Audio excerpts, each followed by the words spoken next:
crypto ဒါမှမဟုတ် stock market မှာ trade လုပ်တဲ့အခါ indicator တွေဒီ moving average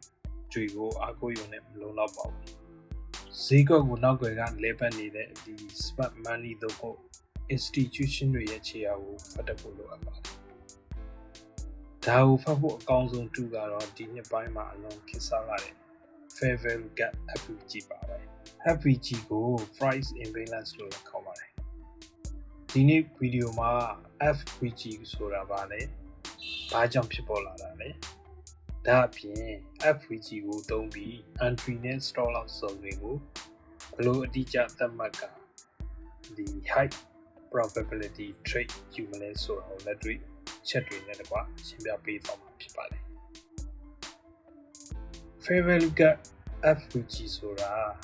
ဒီဈေးကွက်မှာဝယ်သူ buyer ဒါမှမဟုတ်ရောင်းသူ seller တွေဘက်က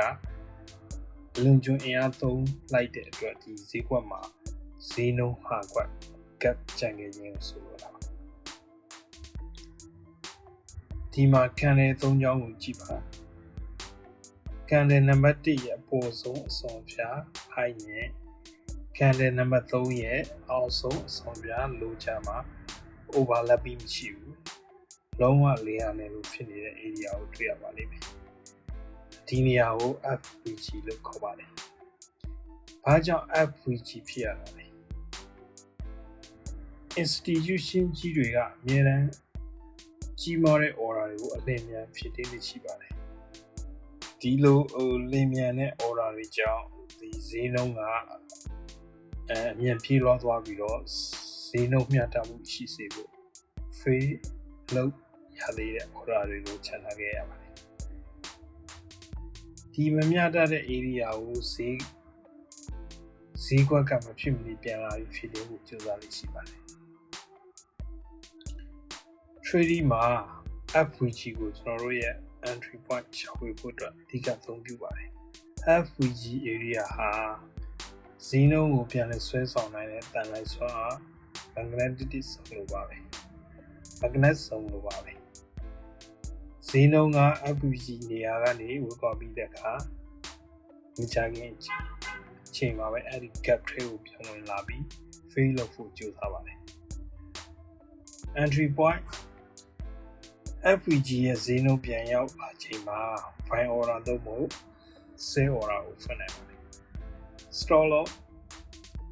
FVG area ရဲ့အဆုံးအပေါ်သို့မဟုတ်အောက်ဘက်မှာ stop loss ကိုအတိအကျထားရှိခြင်းဖြင့် risk ကိုအနည်းဆုံးလျှော့ချနိုင်ပါတယ်ဒါဟာ smart money တွေရဲ့အလေးချိန်ကိုလိုက်ပြီး trade ယူခြင်းဖြစ်လို့ risk reward ratio ကိုတည်တည်သာသာမြင့်တင်ပေးနိုင်ပါတယ် FVG ဈေးကွက်ရဲ့အခြေအနေအရပုံစံ2မျိုးရှိပါတယ်ပထမတစ်မျိုးက bullish FVG ဒီမှာတော့ဈေးတက်ပြီးအလားလာပေါ့ဗျာ bullish FVG မှာဈေးနှုန်းအတက်ပြင်းတဲ့အခါဖြစ်ပေါ်ပါတယ်ဒီ gap ထဲကိုဈေးနှုန်းပြန်ဆင်းလာပြီဆိုရင်ဝယ်အား buying pressure ပြန်ဝင်ပြီးပုံပြန်ထွက်သွားမယ့်နေရာ reversal ဆုံးဖြစ်ယူနိုင်ပါတယ်နောက်ဒုတိယတစ်မျိုးက bearish FVG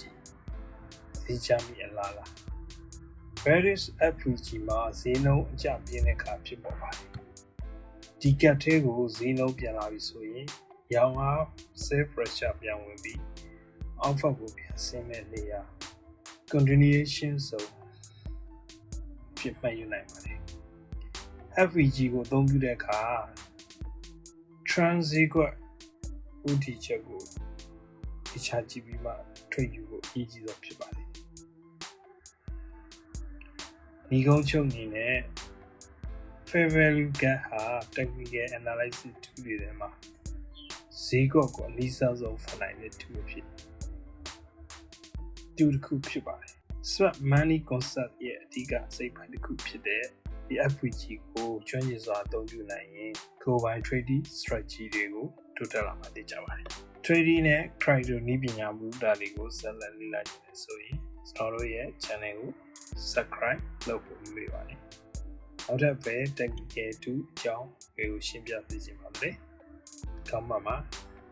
ရေးသားပေးခဲ့ပါဦး